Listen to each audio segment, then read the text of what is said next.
We have just pulled up to a home in Saddlehorn over in Pelzer, and so we're going to be activating a passive radon mitigation system today. Let me show you how that's done. All right, so we are in this attic. Here's a passive vent pipe. We're going to go ahead, we're going to activate this guy. First thing, we're going to measure the airflow, so let me show you how all this is done. We're measuring airflow here. We're at 3.8, so it's pretty leaky. There's a floor-to-wall crack in the basement, and so it's probably going to be leaking air in that floor-to-wall crack. Let's go down, take a pressure measurement, and see what that's doing. All right, so we're at our furthest test point, and you can see we're at 0 and slightly positive. So where's all the air coming from? Well, it's coming from right here. There's a floor-to-wall crack. You can see it goes all the way around this slab. So how do you fix this? How do you get pressured over here? Well, we got a seal. 3.8 is super leaky across that fan. We got to tighten this slab up, and the way we do that is going to be by caulking and sealing. We're at our second test point. We have -8 pascals, but you can see how close we are to that vent pipe. I mean, the vent pipe is right there, so it makes sense that we've got suction to right here. And again, this is a little bit tighter over here. There's some floor-to-wall crack, we go that way, and some that way. So again, I think the thing that's going to improve this and enable us to optimize this system is going to be by caulking and sealing up the floor. So you can feel the floor is super, I mean, it's not very compact. I mean, when he taps on the floor, I can feel the vibration here. And that's because, again, this is cracked right here. You can see it cracked through, and this slab is settled a little bit. There's some void a little bit underneath here. That's where the soil gas is collecting. That's where it's coming up into the home.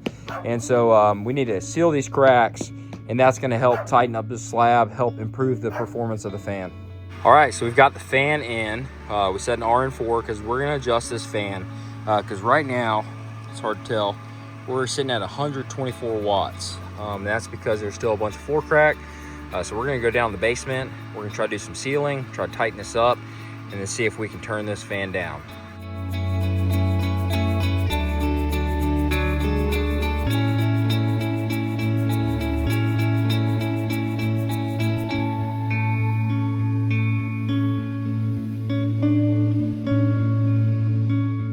Okay, so you can see I caulked like maybe 7 feet of caulk right here, and that drove the pressure from -8 to -13. So the sealing is improving. So we're gonna try to go around this perimeter, try to seal up as much as we can, and try to drive this floor pressure up so we can optimize the fan.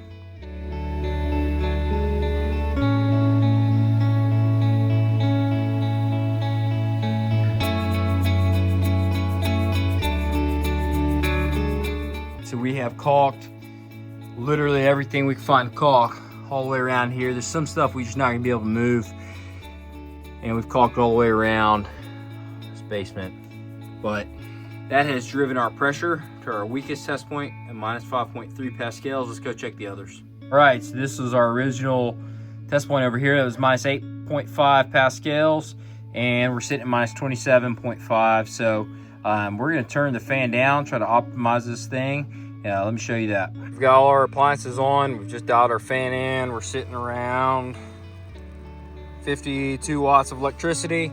That's quieted our fan down some. There's still a ton of sealing on that back wall that we just can't get to, but once that happens, this is only gonna improve this system. Here is our adjusted pressure. So our weakest test point, we're at -2.4 pascals. That's dialed in with all the appliances on. So I'm feeling pretty confident about this number here. Here's our system indicators right here. And we're sitting at 1.2 inches on the water and looking like a wrap here.